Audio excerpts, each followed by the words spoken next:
And we are live. It is Jack Gold MMA, and it is Thursday before UFC 321. Dan Bando is unfortunately sick right now, which not ideal.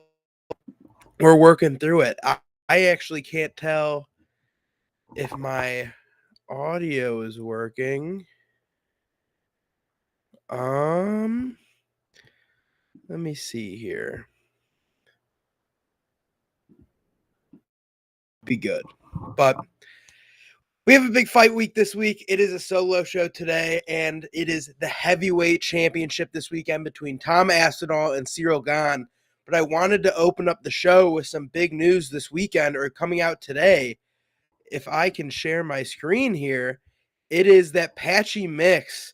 It has come out that Patchy Mix is now on a 3-fight losing streak with an asterisk on it, according to the FMMAF commission in France.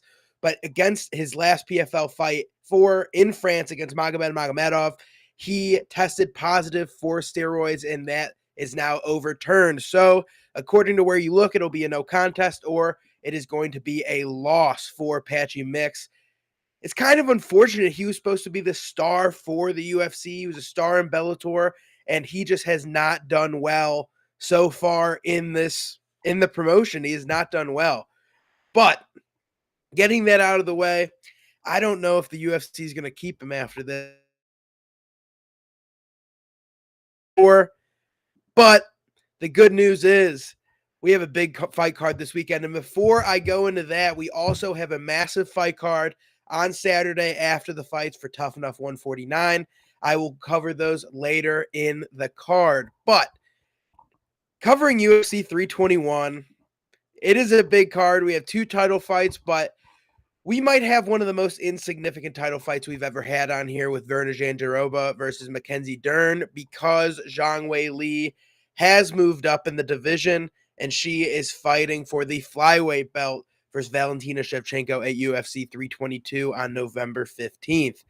The other thing I wanted to mention about this card, Mateus Camilo versus Al Sawadi is off. I do not have a reason as this time, but according to Big Marcel on Twitter, that fight is no longer happening, unfortunately. I was really excited for that one. Mateus Camilo had a rough first outing, and Al Sawadi has been kind of all over the place in his UFC run, but he's been okay. He beat George Hardwick on Contender.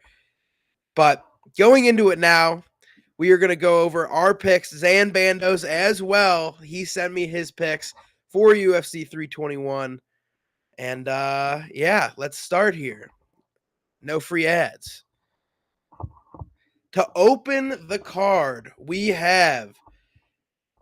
Oh, is it not working here? What are we doing? Bang. Okay. Should be good. We have Jacqueline Amorim taking on Mizuki Inoue. Now, Inoue has not fought in over 2 years, and this is her first fight back since 2023. She is coming off a win versus Hannah Goldie. But Jacqueline Amorim, after her one loss for Sam Hughes in her debut, she has been on a tear. I believe she is a minus 500 favorite in this fight. Minus 450. Big favorite. I think she will get the job done versus Mizuki Inoue. But don't sleep on Inoue. She's been gone and inactive, but she is a good fighter. She has good wins on her record. But I'm going with Jacqueline Amorim. Now, Zan, let me get Zan's picks up real quick. I'm going to assume that Zan Bando is also going to go with Jacqueline Amorim, but I am unsure. For me, I think Amorim, she kind of looks like a little midget, but her arms and legs are so long that she is able to do nasty work on the ground. She's really good. She's a really good grappler. But here we go. Yes, I was correct. Zambando will be taking Jacqueline Amorim by decision. I will take Amorim by submission. He's taking it by decision. Now, in this next fight is one of my favorite picks of the night, Azek Maxim versus Mitch Raposo. As you can see, another heavy favorite, but I am picking Azek Maxim to get the job done here. I think he's a well-rounded fighter. He arguably beat Tagir Ulanbekov in his last fight, And Zan Bando is taking Azat Maxim by KO in round 2. And I tend to agree. I'm going to take Azat Maxim in round 2 as well. Next up, my spirit animal in the UFC. We've got Chris Beast Boy Barnett. My build, my size. He's my spirit animal out there. But he's fighting the Hammer, Hamdi Abdel Wahab. And this is a tough fight for Chris Barnett. His last fight was a year ago in October on the Abu Dhabi pay-per-view versus Kennedy Nzechukwu. And if you guys remember, he walked into the cage, jumped, and landed real hard on the ground. And I hate when fighters do that because they are at risk for blowing their knees apart. And that's exactly what happened to Chris Barnett before the fight even started. So he was just he had a flat tire at the start of that fight. Kennedy TKO'd him easy. And I think Hamdi is going to be able to out wrestle him here in this fight. But what I will say is Hamdi, if he doesn't finish his Chris Barnett, Hamdi might get tired about 7, 8, 9 minutes into the fight, and Chris Barnett can figure something out. But I'm taking Hamdi Abdel Wahab in this fight as well. I totally lie. Zan Bando is taking Chris Barnett to beat Hamdi Abdel Wahab in round 3 by KO.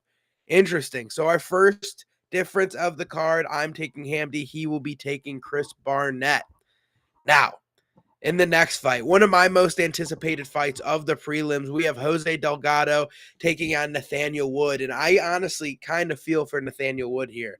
He's been on a great run. He has been on without the Naimov cheating in that fight 2 years ago, he's an undefeated featherweight. But Jose Delgado is a finisher, man, and he's going to look a lot bigger than Nathaniel Wood. And I think this is going to go like a lot of Nathaniel Wood fights. I think he's going to be looking sharp, technical, good. Maybe hurt him to the body and the legs, but I think Jose Delgado is that one-hitter-quitter type of guy. And I think Jose Delgado will get a finish in this fight. I'm thinking late round 1, early round 2. Zan Bando thinks Jose Delgado by decision. Very interesting. Next up, we've got Walter Walker taking on Louis Sutherland. Now, in Australia, Louis Sutherland was one of my picks of the night versus Justin Tafa. I don't think Walter Walker is Justin Tafa. I think Walter Walker is very good. I think he's a good grappler. But if he can't get this on the feet, Louis Sutherland can easily KO him on the feet. But I think Walter Walker will be able to submit him on the ground in round 1 or 2. Zan Bando will be taking Walter Walker by submission in round 1, keeping it going. Can he get a 4th heel hook? I do not know. He might be able to, though. Next up, kind of weird matchmaking again to me. I think they're doing Rebecca dirty. He might be the best 20-3 fighter on the roster right now on a 2-fight losing streak. But I love Rabisti, and I think Ludovic Klein is good. He's the favorite here. I am going to take Mateusz Rebecca by 29-28 decision. I see everybody taking Klein by decision. I see everybody taking him 29-28. He's the sharper guy. But listen, I think Mateusz Rebecca is the better fighter here, and I think he's just a stronger. People are saying Klein's faster. Have you not seen Rebecca? That dude is fast as heck. But he might only have 2 rounds of gas in him, and he's been getting beaten up bad in his last few. So, I don't know. I'm going to take Rebecca here. Zan Bando is going to take Ludovic Klein by round 2 TKO. He loves those round 2 finishes, man. Next up, we have Ikram Aliskerov taking on Jung Young Park. I hate this fight because I'm an Iron Turtle stan. I love Iron Turtle. But Ikram Aliskerov is a -275 favorite, and I think that is for good reason. I hate that Iron Turtle lost to Muniz. I think he's better than Muniz. And the reason I'm picking Aliskerov here is I think Jung Young Park is the guy who kind of builds in the fights. He's not the guy to flatline you round 1. And we've seen Aliskerov. He's been able to TKO a bunch of people on the feet that aren't named Robert Whitaker. And I don't think Jung Young Park is as good as Robert Whitaker. I think Aliskerov will get a TKO. Now, this next fight's a little short notice and a weird matchup, but I think it makes total sense. Quillen Salkild. Yeah, mate. Quillen Salkild versus Nazar Haqparast. I really like Quillen Salkild. I know a bunch of people who are really high on him, but I can't pick him in this fight. I think Nazar Haqparast is like the decisionator of all decisionators, and he is a crafty vet. I think Salkild will be something for sure, but I think this might be too much too soon. I'm taking Nazareth Hackprass, 29-28 decision. I forgot to say it. Zan Bando will be taking Alaskarov by decision, as well as Hackprass decision, so we are on the same page for both of those fights. I hope Salkild wins, though. I think he's a fun personality. He's good. He's a really good wrestler. He's a good grappler. He's good on the feet. I hope he does well in the UFC, but I think this is going to be a hack press masterclass. Round 2 and 3 are going to Nazareth, in my opinion. Now, to start off the pay-per-view, we've got Alexander Rakic taking on Azamat Mirzakhanov, the professional. This one's tough. Because Azamat Mirzakhanov, if you don't know, fighters with the last name that end in Z in Abu Dhabi are something like 50-3 in the last 53 fights or something like that. It's ridiculous. And I think Alexander Rakic is going to win this fight. Like, I think he's going to be, he's so much bigger, he's so much longer. Mirzakhanov was losing to a bunch of people like Tafan Nchukwi, which he pulled out a flying knee out of his bag. I think Rakic gets the job done here, 29-28 decision. I think he wins round 1. I think he wins round 2. Leg kicks, body kicks, staying at distance, a big cage. That's a huge thing in this fight. Azamat Mirzakhanov's only like 5'11". He is not a big light heavyweight at all. But I can see in the third round, Rakic, the bag fumbler of all bag fumblers, kind of getting overstimulated and Mirzakhanov finding the shot. But I think Rakic is going to win this fight. I think he's the better fighter. Give me Rakic by decision. And Zambando's read on this fight, he thinks Rakic will get the KO TKO in round 2. I think that is very interesting. I think I like it, though. There's a lot of agreeing so far. Next up, we've got Alexander Volkov taking on Jailton Almeida. Oh, this is a tough one. This is a really, really tough one because Jailton Almeida, a lot of people think he's like that, and a lot of people think he's not like that. I'll tell you what right now. Zanbando's taking Alexander Volkov round 1 TKO. And I'm tempted. I'm tempted to take that. But I'm going to take Jailton Almeida by submission in round 1 or 2. Or TKO, ground and pound. I just think Volkov, with the way Jailton Almeida shoots takedowns, I think he's shooting for the knees or below the knees. Now, I think that's the way you get Volkov down. You either have to get him like Tom Aspinall did and like overthrown on something off balance, or I think you have to go super low and get his feet together. If he is able to defend these takedowns, like if he defends the first takedown and Jailton's like deer in the headlights, you'll know right away, like live bet Volkov, but I'm going to take Jailton Almeida to get the job done and move up in the rankings, potentially be the next heavyweight title challenger. Now, in the feature fight, Umar Nurmagomedov's first fight back since January after his loss against Merab Dvalishvili, I believe. Yes, he has not come back yet. This is his first fight back. Now, he is a minus 450 favorite in this fight. Mario Bautista is plus 330. I see a lot of people picking Mario to be the upset, get the underdog victory. I just don't see it, man. He's been fighting a lot of grapplers, a lot of strikers. Let's pull up his record here. Let's pull up his resume. Uh-oh, no free promo. Like, if we're looking at his UFC run here, he lost to Trevin Jones. What are you going to do? But he beats Jay Perrin by decision, beats Brian Kelleher, beats Benito Lopez, Guido Canetti. I mean, those four, genuinely, in the nicest way and most respectful way possible, like one of the worst 4-fight victory runs in the UFC due to comp. And we look at his last 4. Damon Blackshear, I never thought he was all that, but he ended up being okay. Good win. Damon Blackshear won this fight, particularly. Him beating up Ricky Simone is a really good win. This Jose Aldo fight was awful, and this Patchy Mix fight was awful. I genuinely think Umar Nurmagomedov is about to run through Mario Bautista, round 2 submission, and get the job done. Now, before we head into the co-main event here, I lied. We'll go for the co-main first. We'll go through the co-main first. With the co-main event, we have the UFC vacant strawweight title between the rematch between Verna Jandiroba versus Mackenzie Dern. Mackenzie Dern is the slight favorite here at minus 140. Jandiroba is plus 110. Jandiroba is the older woman. She is the slower woman. She's the smaller woman. But listen, and they had a fight first. Mackenzie Dern won the first fight. All good. Yada yada yada. Listen, man. Verna Jandiroba, it's her time. She's 37 and 4 months old. She doesn't have any more time left. This is her one title shot victory. The UFC does not want her to win because she has no star power. Mackenzie Dern does, at least with the casuals. Listen, Verna Jandiroba is gonna get the round 2 submission win in this fight. I think Verna's gonna get the dub. I hope she gets the dub. If I'm being real with you, I don't think it's going to be that close. I think Dern is actually going to win the fight. I just love Verna.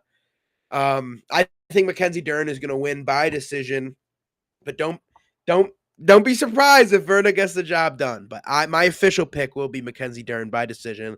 Same with Zan Bando. He is going with Mackenzie Dern by decision. Now, before we head into this main event, shout out to our sponsor, Novig. For the MMA Outsiders is powered by Novig, America's #1 sports prediction market, available right now in 35 states, including California, Texas, Florida, Georgia, and New York. On Novig, you're 10 times more likely to win long-term compared to a traditional sportsbook because you are playing against real users, not the house. Sign up today and use promo code ETB Network for exclusive bonuses. It's a great deal. I love Novig. They've won me some money so far, and those lines are moving fast. They don't care, or they're not kidding, saying it is ran by the fans and lines are by the fans. Now, for this main event of UFC 321, we have Tom Aspinall versus Cyril Gane. Massive favorite, Tom Aspinall. After years of trying to fight Cyril Gane and movie delays and TV shows and reality shows, Cyril Gane has finally nutted up and came to fight, and I think he's going to be a Tom Aspinall victim. I think it's going to be a Tom Aspinall TKO, ground and pound after taking him down early. Round 1, 2 minutes and 46 seconds into the fight. I hope with everything I've got that Tom Aspinall wins this fight, because if he loses, my #1 enemy, John Jones, will be on a tear on Twitter, and I just don't want that. Cyril Gane's fine, whatever, but Tom Aspinall is the best heavyweight in the world right now, and I am just praying that he continues to prove it. I love Tom Aspinall. And I'm posting later today a little sneak peek, my 3 favorite picks of the night for my Novig parlay. I'm going with Tom Aspinall money line. I'm going to go with Umar Nurmagomedov money line. And then I'm also going to go with all the way at the prelims as at Maxim money line. You put that all together, you're looking at about a minus 130 parlay.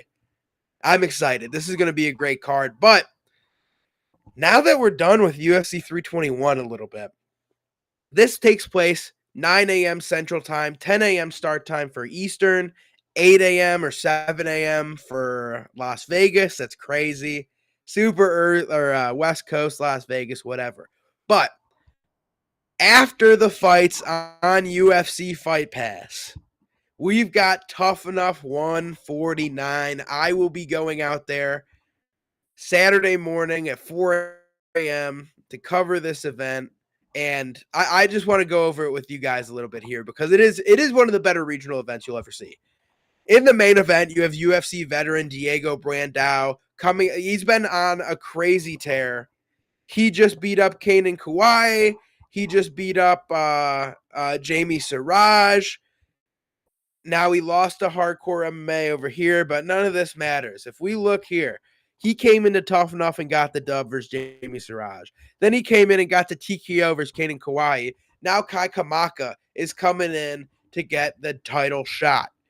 This is going to be an awesome 5-round fight. I think Kai Kamaka is one of the best fighters in the world. And I think Diego Brandao is on a streak that only any unk could possibly want. Like, he is on the best streak possible. This is going to be awesome. I see this as being fireworks. In the co-main event, we have Suguku Armasana taking on my guy, Kenneth Cross. I like I'm praying that Kenneth Cross gets the victory here. I know it's unprofessional, but what does this man have to do? Won an XFC 3 times in a row, all submission, 3-round war, 2-punch knockout. This guy deserves a shot on the UFC. He is one of the best fighters on the regional scene, and Suguku Armasana is very good. Very, very good. But it's gonna be a fun fight. I think Kenneth Cross may be able to do enough to get the job done. Next up, we have the welterweight championship. I know it says only 3x5 here. It is not. It is a 5-round fight. Shamil Shikshabov versus Troy Green.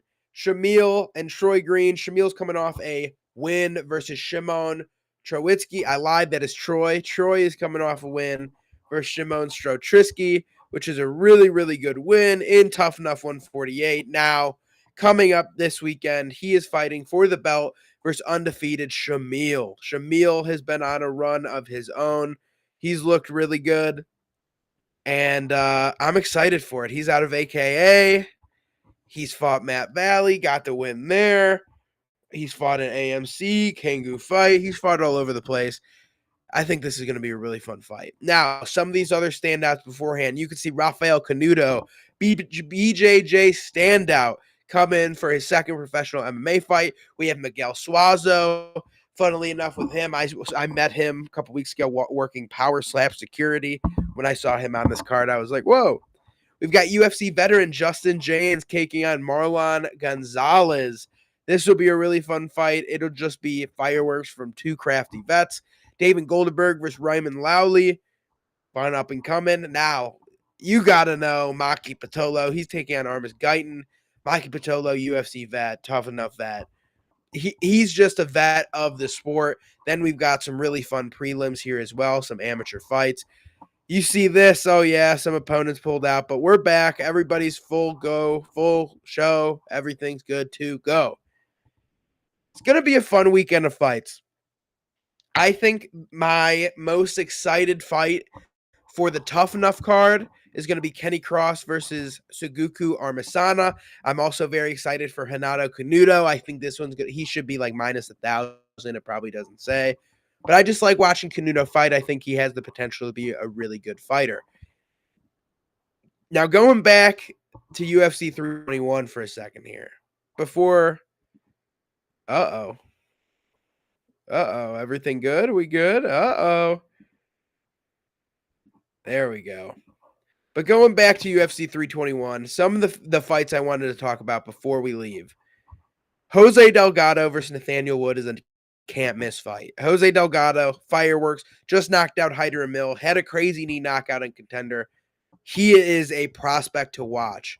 Going through his resume here, fighting out of the MMA lab, but first round finish to Connor Matthew, 32nd knockout to Hyder Emil.